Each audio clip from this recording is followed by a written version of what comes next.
नमस्ते शरण शरणार्थी। हार्दिक स्वागत है मेरे चैनल में। मैं रफ़ीक। पिछले वीडियो में हमने बड़े भाई साहब का परिचय हमने देखा। बड़े भाई साहब कैसे पढ़ाकू रहते हैं, हमेशा अपना समय जो है पढ़ाई में लगाए रहते हैं और समय को है ना पढ़ाई से आराम देने के लिए वो वहाँ पे अपनी किताबों में क्या क्या बनाते रहते हैं, किस तरह के चित्र बनाते रहते हैं, किस तरह के नामों को लिखा करते हैं, इसको हमने देखा। और पुट संख्या है 56, जो इसमें प्रारंभ में जो पहला पैराग्राफ में जो वहाँ पर प्रेमचंद यानी छोटे भाई जी का परिचय दिया गया था, वो बड़े भाई साहब से ठीक विपरीत व्यक्ति दिखाई देते हैं। उनसे थोड़ा अलग ही है यहाँ पर। वो हमेशा खेल कूद में अपना समय ज़्यादा लगाना चाहते हैं, यानी कंकरे उछालना, कागज़ की तितलियाँ बनाना और फाटक से लटकना, जो उसको मोटर गाड़ी की तरह आनंद उठाना, वो बिल्कुल उनके अलग विपरीत हैं बड़े भाई से। वो पढ़ाई को एक यानी पहाड़ मानते थे, यानी बहुत ही कठिनदायक काम वो समझते थे। यहाँ तक आपका पाठ हो गया था। अब इस 56 पुट संख्या के यानी दूसरे पैराग्राफ हम देखेंगे।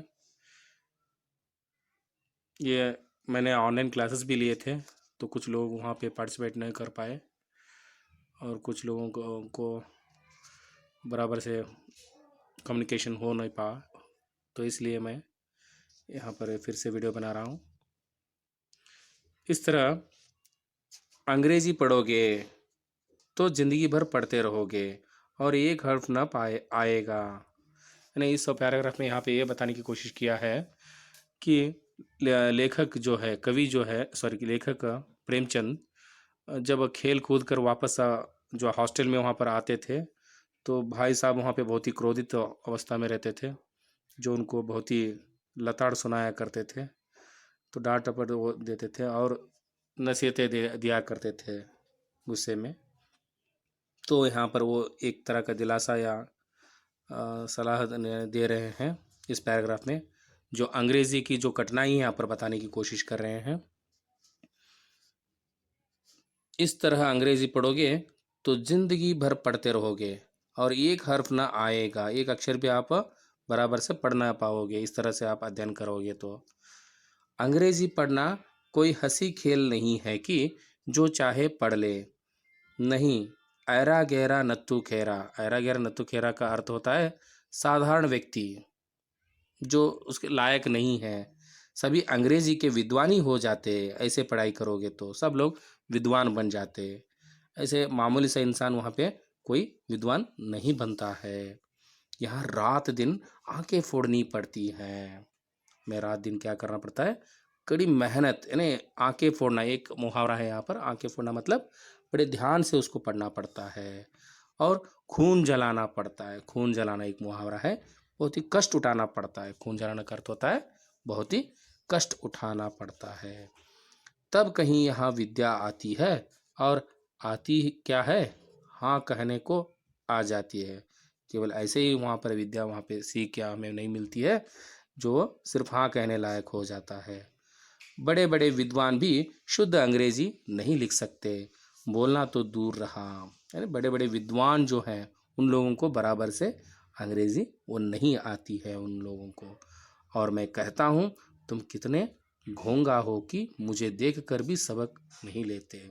देखते नहीं, मैंने वहाँ पर पढ़ाई में कितना वहाँ पे समय वहाँ पे लगाया रहता हूँ, मुझे देख कर भी आप कुछ सीखते नहीं। सबक मतलब यहाँ पर सीख जो कहते हैं, और घोंगा मतलब अरे मूर्ख।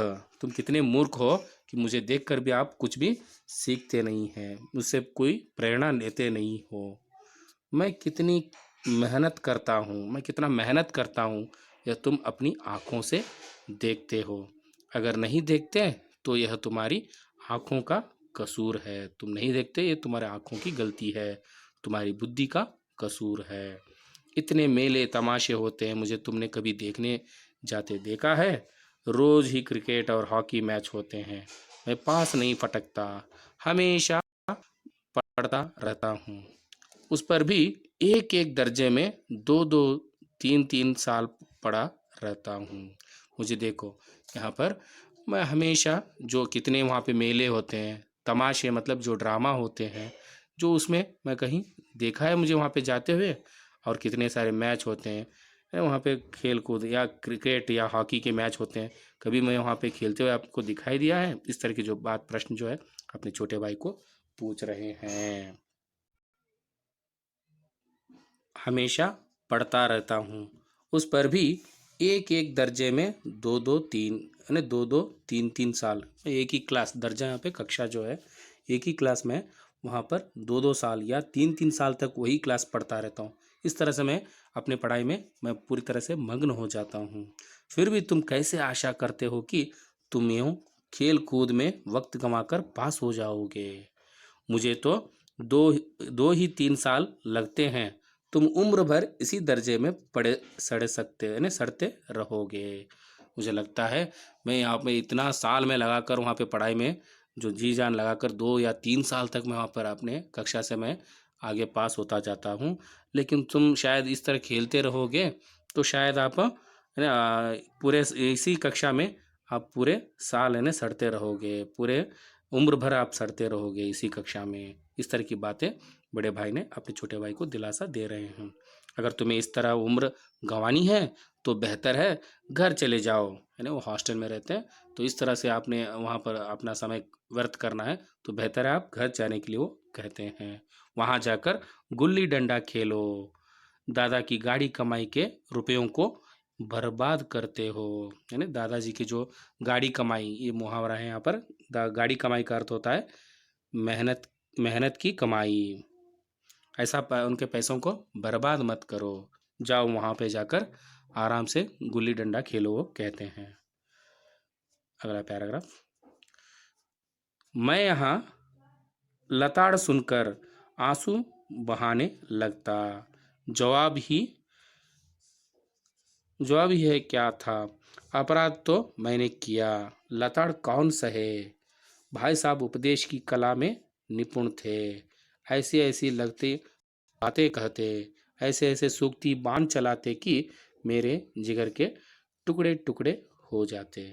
जैसे इस तरह की सभी तरह की जो लताड़ सुनकर यानी बहुत ही भावुक हो जाते लेखक, और वो दुखी होकर जैसे वो एक कोई अपराध किया है, अपराधी तो है तो उसको स्वीकार भी करते हैं। और भाई साहब उपदेश यानी जो वचन यानी जो बोलने में कला में जो बहुत ही माहिर हैं, निपुण हैं, तो वो तो अपने अपने बातों के जो बाणों से पूरे मन को छूने यानी पूरे दिल को बहुत ही चोट पहुंचा रहे थे। जिगर के टुकड़े टुकड़े हो जाते, जिगर के टुकड़े टुकड़े हो जाते, ये मुहावरा है। दिल को चोट पहुंचाने वाली बात वो कहते। हिम्मत टूट जाती, हिम्मत टूटना का अर्थ होता है साहस समाप्त हो जाता, कोई आशा कुछ कार्य करने का जो वहाँ पे हिम्मत जो है वो सभी मिट जाता।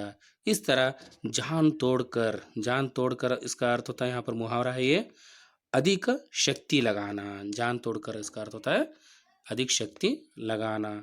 मेहनत करके शक्ति में अपने में न पाता था, कितना मेहनत करने के लिए लोग वो पूरी तरह से अपने निराश हो जाता था यानी बड़े भाई साहब के इस बातों से वो दुखी हो जाता था। उस निराशा में जरा देर के लिए मैं नोचने लगता, अपने आप को कोसने लगता, क्यों मैंने ऐसे किया। अपने आप पर जो बड़े भाई के जो बातों को यानी बातों से वो चुभती हुई बातों को सुनकर अपने आप पर मैं कोसने लगता, क्यों न घर चला जाऊं। और एक बात मैं सहमत भी हो गया कि बड़े भाई से जो वो कहते रहते हैं घर जाने के लिए, क्यों ना मैं घर चले जाऊं। जो काम मेरे बूते के बाहर है, मेरे मेरे अंदर नहीं है, जो वो मेरे एक सीमा रेखा के अंदर नहीं है, मेरे बस की बात नहीं है, तो मैं वो काम क्यों करूं। जो पढ़ाई मुझसे नहीं हो पाता उसमें हाथ डालकर क्यों अपनी ज़िंदगी खराब करूं, और समय अपना जीवन क्यों व्यर्थ करूं।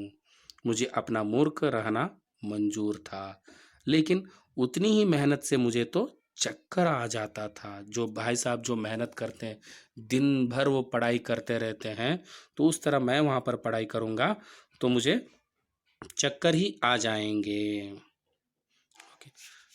लेकिन घंटे 2 घंटे के बाद निराशा के बादल फट जाते और मैं इरादा करता कि आगे से खूब ही यानी खूब जी लगाकर पढ़ूंगा। छटपट एक टाइम टेबल बना डालता और इसके बाद मैं अपने आप को संभाल कर जो बाई के बातों पर फिर से मैं सोचने लगता और फिर से मैं एक बार वहाँ पे एक नया इरादा रख कर जो है वहाँ पर टाइम टेबल बना डालता। टाइम टेबल हिंदी में कहते हैं समय सारिणी। बिना पहले से नक्शा बनाए कोई स्कीम तैयार किए, बिना बिना कोई पहले से वहाँ पर प्लान या योजना बनाए उसको ऐसे ही तैयार करने में शुरू कर देता टाइम टेबल को। काम कैसे शुरू करूँ? टाइम टेबल में खेल कूद की मत बिल्कुल उड़ जाती, यानी खेल कूद के बारे में जो कुछ विचार थे वो सब कुछ उसमें नहीं आता, केवल पढ़ाई पढ़ाई पढ़ाई। हाँ, प्रातः काल यानी सुबह से समय है। सुबह के समय से उनका जो टाइम टेबल यहाँ पे इस प्रकार है, जो कैसे उसने टाइम टेबल बनाया देखिए। 6 बजे उठना, सुबह 6 बजे से उसका जीवन यानी उसका जो दिन प्रारंभ होता है। मुंह हाथ धो नाश्ता कर पढ़ने बैठना। 6 से 8 तक अंग्रेजी, 8 से 9 तक हिसाब, हिसाब मतलब जो कैलकुलेशन करना। 9 से नेक्स्ट पेज अगला पन्ना संख्या 57। 9 से 9:30 तक इतिहास, फिर भोजन और स्कूल। 3:30 बजे स्कूल से वापसी होकर आधा घंटा आराम। 4 से 5 तक भूगोल, भूगोल मतलब ज्योग्राफी। 5 से 6 तक ग्रामर। आधा घंटा होटल नहीं, हॉस्टल के सामने ही टहलना। 6:30 से 7 तक अंग्रेजी कॉम्पोजिशन। फिर भोजन करके 8 से 9 तक अनुवाद, अनुवाद मतलब ट्रांसलेट, जो एक भाषा से दूसरी भाषा पर अनुवाद करना, ट्रांसलेट करना। 9 से 10 तक हिंदी, अंत में हिंदी भाषा का वहाँ पर अध्ययन करना। 10 से 11 तक विविध विषय, फिर विश्राम। इस तरह से उसने अपना समय सारणी बना डाली। मगर टाइम टेबल बना लेना एक बात है, आपने भी कुछ इसी प्रकार परीक्षा जब आते हैं, अंत में वार्षिक परीक्षा आते हैं, जब एनुअल एग्ज़ाम जो आते हैं उस अंत में आप भी कुछ ऐसे ही टाइम टेबल बना लेते हैं, जो बड़े लोग आपको डांटने पर जो आप टाइम टेबल बनाते हैं, लेकिन वो टाइम टेबल उस प्रकार आप चलते ही नहीं हैं। ठीक उसी प्रकार ये जो लेखक प्रेमचंद टाइम टेबल वो भी वहाँ पर उसका पालन नहीं कर पाए थे। उस पर अमल करना दूसरी बात है। टाइम टेबल बना लेना तो एक और बात है, लेकिन उसको परिपालन करना बहुत ही कठिन है। पहले ही दिन उसकी अवहेलना शुरू हो जाती, पहले दिन से ही उसकी जो अवहेलना, जो उसको पालन न करना। मैदान की वह सुखद हरियाली, हवा के हल्के हल्के झोंके, फुटबॉल की वह उछल कूद, कबड्डी के वह दावघात, वॉलीबॉल की वह तेजी और फुर्ती मुझे अज्ञात और अनिवार्य रूप से खींच ले जाती और वहाँ जाते ही मैं सब कुछ भूल जाता। वह जानलेवा टाइम टेबल, यानी लेखक को तो वहाँ पर टाइम टेबल बना लिया था, लेकिन उसको परिपालन न कर रहा था। तो अचानक सभी यानी मैदान या ग्राउंड के जो है ना वहाँ पे हाँ, ग्राउंड के जो सभी सुखद हरियाली जो घास जो है उसको खींचने लगती है। इसका अर्थ यहाँ पर होता है वो खेल कूद में ज़्यादा रुचि के कारण वो बराबर से उस टाइम टेबल को परिपालन न कर पाया। वह आंख फोड़ पुस्तकें जो है ना बारीकी से ना पूरी तरह से अध्ययन करने वाली जो किताबें, अधिक अध्ययन करने वाली किताबें किसी की याद न रहती और भाई साहब को नसीहत और फजीहत का अवसर मिल जाता। इस तरह से मैं फिर से वहाँ पे खेलने के लिए चला जाता, तो फिर से भाई साहब मुझे नसीहत मतलब सलाह देने के लिए शुरू कर देते और फजीहत का अवसर मिल जाता। फिर से मुझे डांटने का, वहाँ पर अपमान करने का समय उनको अवसर मिल जाता। मैं उनके साये से भागता, उनके साये से भी वहाँ पर भागता रहा। उनकी जो करो है ना क्या कहते हैं, छाया से भी वहाँ पर डरने लगता और उनके आँखों से दूर रहने की चेष्टा करता। कमरे में इस तरह दबे पाँव आता कि उन्हें खबर न हो, उन्हें बिना पता चले, इसलिए दबे पाँव से मैं अंदर हॉस्टल के अंदर आया करता था। उनकी नज़र मेरी ओर उठी और मेरे प्राण निकले। प्राण निकले यहाँ पर अर्थ होता है मुसीबत आना। हमेशा सिर पर एक नंगी तलवार सी लटकती मालूम होती। यहाँ पर मुहावरा है, देखिए, सिर पर एक नंगी तलवार सी लटकना, है ना। लटकती मतलब इसका अर्थ होता है मौत का खतरा महसूस होना, है ना। सर पर ही मौत मंडराना इसका अर्थ होता है। फिर भी जैसे मौत और विपत्ति के बीच भी आदमी मोह और माया के बंधन में जकड़ा रहता है। जो एक तरह का प्यार जो है ना, जो रुचि जो खेल कूद में है, और भाई साहब के जो ने झिड़कियाँ जो हैं, डांट जो है, इसके बीच में जो एक तरह का जो बंधन जो है जकड़ा हुआ है, वह लेखक है। मैं फटकार, फटकार मतलब डांट, और गुड़कियाँ खाकर, गुड़कियाँ मतलब डरावनी डांट खाकर भी खेल कूद का तिरस्कार न कर सकता था। मैं हमेशा खेल कूद में ही ज़्यादा रुचि रखा करता था। फिर से मैं खेलने के लिए चला जाता और भाई साहब मुझे डांटना शुरू कर देते थे। यहाँ पर का जो पहला भाग समाप्त होता है और दूसरा भाग जो है अगले वीडियो में हम देखेंगे।